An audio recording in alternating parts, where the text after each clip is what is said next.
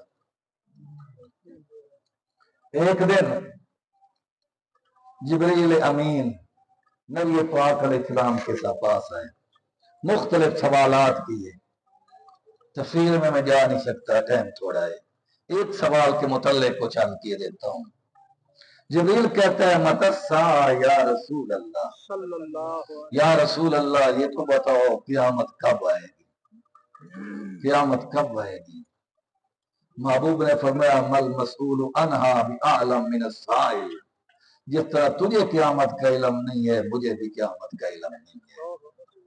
البتہ اتنا محبوب نے فرمایا جب قیامت آئے گی مہینہ محرم کا ہوگا، دن جمعے کا ہوگا، یہ محبوب نے فرمایا۔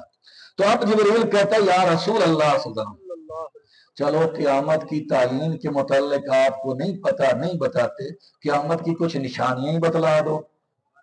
اب ہم سوچیں، میں جلدی بات کو کلوز کرتا ہوں کہ وہ چیزیں ہمارے اندر پائی تو نہیں جاتی، کچھ نشانیاں بتا دیں۔ تو محبوب نے فرمایا ایک نشانی تو یہ ہوگی ان ترجل آمد ربتہا، کہ عورت اپنے مالک کو جنے گی، عورت اپنے مالک کو جنے گی۔ کیا مطلب؟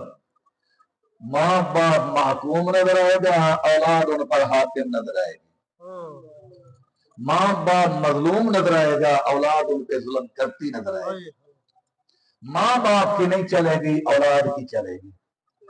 آج ہم سوچیں گریبان منہ ڈال کر، لڑکا ہو یا لڑکی، بیٹا ہو یا بیٹی، جس بات کے اڑ جائیں، جس بات پہ اڑ جائیں وہ کام ماں باپ سے کروا کے چھوڑتے ہیں۔ ماں باپ کی جرات ہے جو بات نہ مانے، ماننا پڑتی ہے، یہ قیامت کی نشانی ہے کہ آج اولاد والدین کی نافرمان بن گئی، اولاد ماں باپ پہ سرداری کرنے لگی۔ باپ تو کسی چیز کا سودا نہیں کر سکتا بیٹے کی مرضی کے بغیر، باپ تو بیٹے کی مرضی کے بغیر اپنے بیٹے کی شادی نہیں کر سکتا۔ آج تو وہ دور آ گیا کہ باپ بچی کی مرضی کے بغیر شادی اس کی کہیں نہیں کر سکتے۔ پہلے تو یہ دور تھا لڑکے اڑ جاتے تھے، میں نے وہاں نہیں کرنی میں نے وہاں کرنی۔ آج وہ بے حیائی کا دور آ گیا، لڑکی اڑ جاتی ہے، کہتی ہے مجھ میں شادی وہاں کرنی ہے تو کرو، نہیں کرو گے میں بھاگ جاؤں گی، میں چلی جاؤں گی، تمہاری عزت خار میں ملتی ہے تو مل جائے، مجھے کیا ہے۔ یہ قیامت کی نشانی۔ اور دوسرا محبوب صلی اللہ علیہ وسلم نے فرمایا کہ تم دیکھو گے بکریاں چرانے والے، ننگے پاؤں چلنے والے، ننگے بدن والے بلند و بالا عمارتیں بنانے میں مقابلہ کریں۔ ایک آدمی نے 2 منزلہ کوٹھی بنائی ہے تو میں 3 منزلہ بناؤں گا، اس نے 3 منزلہ بنائی ہے تو میں 4 منزلہ بناؤں گا۔ یہ بھی ہم اچھی طرح ملاحظہ کر سکتے ہیں۔ ایک روایت میں حدیث پاک میں اور بھی کچھ نشانیاں محبوب نے بتلائیں۔ محبوب صلی اللہ علیہ وسلم نے فرمایا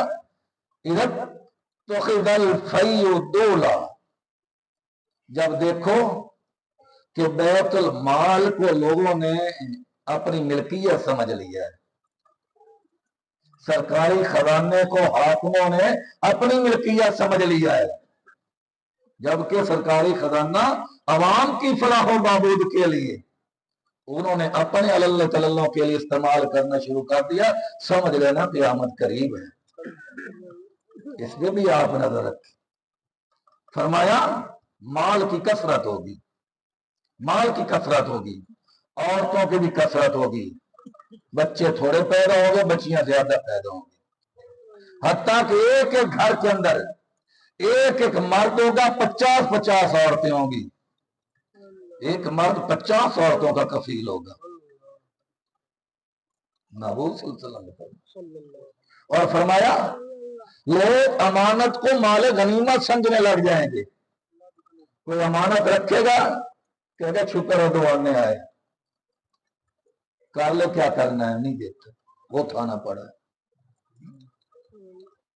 اور وہ زکات اور زکات کو ٹیکس سمجھنے لگے, مغرمن ٹیکس سمجھنے لگ جائیں گے. بتایا جائے گا کہ زکات بھی دینی ہے, عشر بھی نکالنا ہے, تو ان کو ایسا محسوس ہوگا جیسے اللہ نے کوئی ٹیکس لگا دیا. زکات دینا مشکل ہوگی ان کے لیے, عشر نکالنا مشکل ہوگا ان کے لیے, پیسے سے محبت اتنی ہو جائے گی. اور محبوب نے فرمایا, میں چیدہ چیدہ باتیں عرض کر رہا ہوں, پھر کبھی میں تفصیل کے ساتھ اس عنوان پہ عرض کروں گا. محبوب نے فرمایا اطاع الرجل لامرأته واتقى امه. قیامت کی نشانی میں سے ایک نشانی یہ ہے, بندہ بیوی کی فرما برداری کرے گا, ماں کی نافرمانی کرے گا.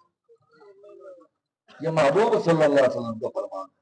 اطاع الرجل امرأته, آدمی اپنی عورت کی اطاعت کرے گا. عورت کہتے ہیں یوں کرنا ہے, ماں کہتے ہیں یوں کرنا ہے.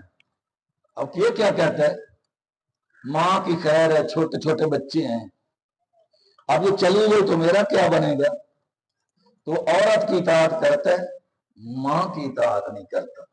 ماں کا نافرمان ہے, عورت کا فرما بردار خامد ہے.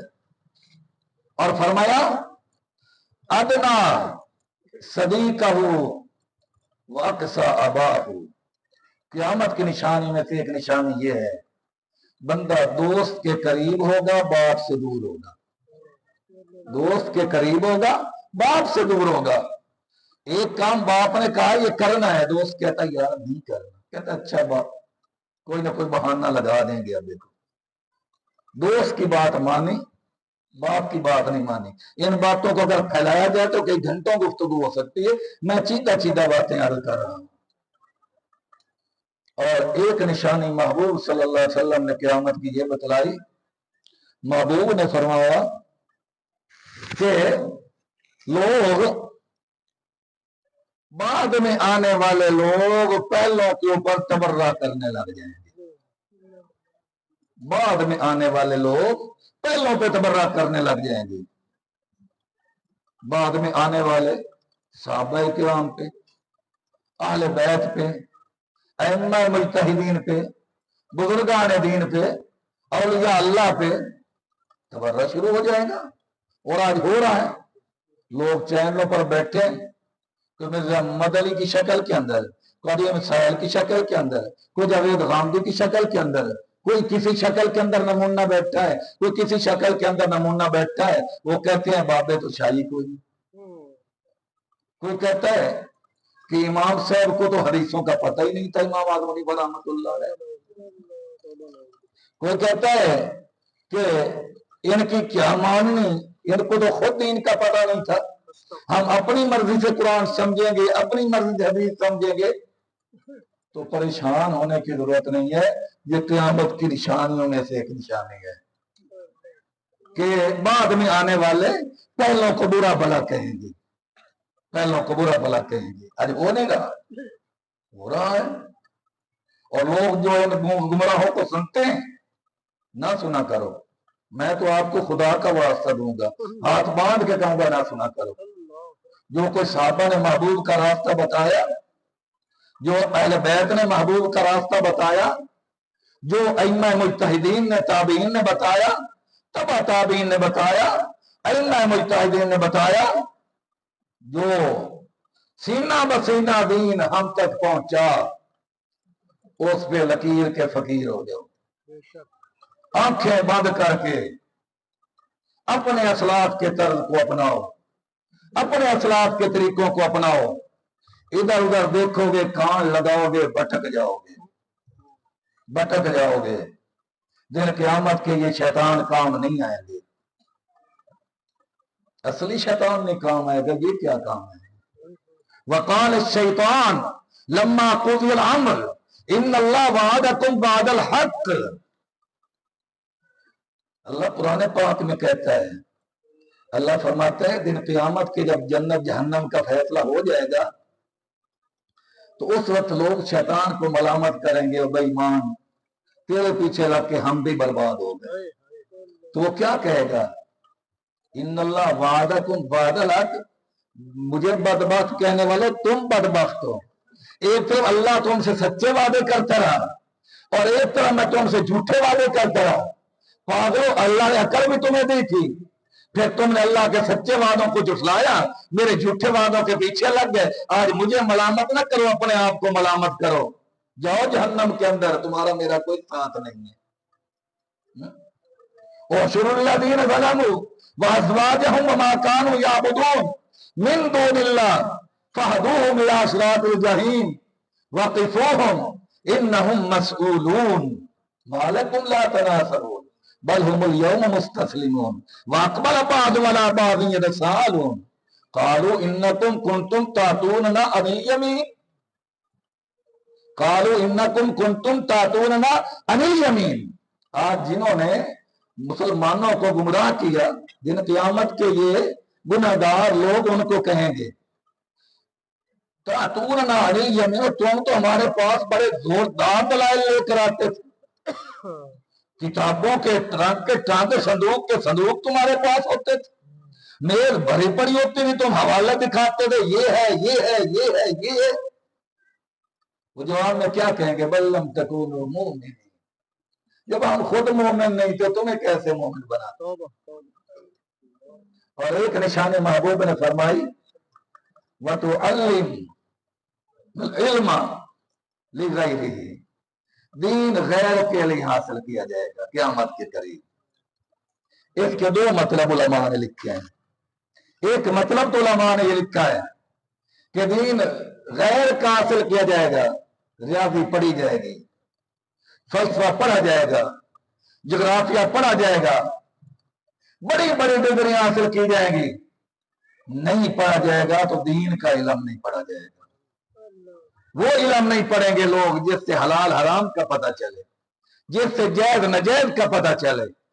آج دیکھ لیں کہ تعداد کالج یونیورسٹی سکولوں میں زیادہ ہے یا مدارس میں زیادہ ہے؟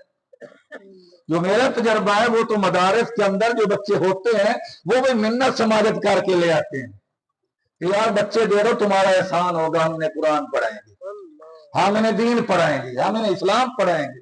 پھر وہ دیکھتے ہیں کون سا بچہ جو ہے وہ ذہن کا کمزور ہے، کون سا بچہ شکل کے لحاظ سے کمزور ہے. وہ کہتے ہیں مولوی صاحب اس کو قرآن پاک پڑھا دو، اس کو قرآن پاک کا حافظ کروا دو. اور سکولوں کی طرف، کالجوں کی طرف، یونیورسٹیوں کی طرف کتنا میلان ہے. تو محبوب نے فرمایا دین غیر کے لیے حاصل کیا جائے گا. اور ایک مطلب علماء نے لکھا ہے دین علم کا حاصل کیا جائے گا قیامت کے دن، لیکن اس سے مقصد اللہ کو راضی کرنا نہیں ہوگا، دنیا کمانا ہوگا، دنیا کمانا ہوگا.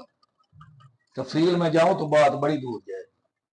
آج کوئی عالم ہے، کوئی خطیب ہے، کوئی مقرر ہے، کوئی فلاسفر ہے، اپنے اپنے چینل بنائے ہوئے، اپنے اپنے چینل.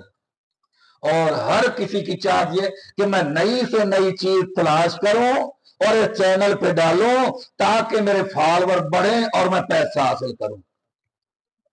تو آج دنیا کی دوڑ لگ چکی ہے. دنیاوی علم بھی دنیا کمانے کے لیے، دین کا علم بھی دنیا کمانے کے لیے حاصل کیا جا رہا ہے بلا تفریق، بلا تفریق.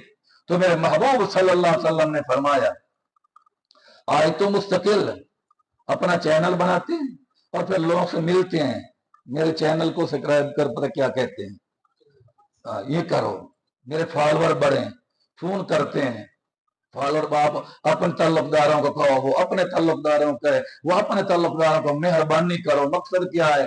فالوور بڑھیں گے، پیسہ آئے گا، دولت آئے گی. یہ بالکل نہیں کہ میرا بیان نیٹ پہ ہوگا یا میرا بیان چینل پہ ہوگا لوگوں کی اصلاح ہوگی، لوگوں کا عقیدہ درست ہوگا، لوگوں کو نیک اعمال کی توفیق ہوگی. وائے ناکامی متاع کارواں جاتا رہا، کارواں کے دل سے احساس دھیان جاتا رہا. آج دنیا دار اور دیندار ایک ہی لائن میں نظر آتے ہیں۔ اللہ تبارک و تعالی ہمیں پناہ عطا فرمائے اور اللہ تعالی ہماری حفاظت فرمائے۔ آئندہ انشاءاللہ العزیز جب مجلس ذکر ہوگی، کب ہوگی؟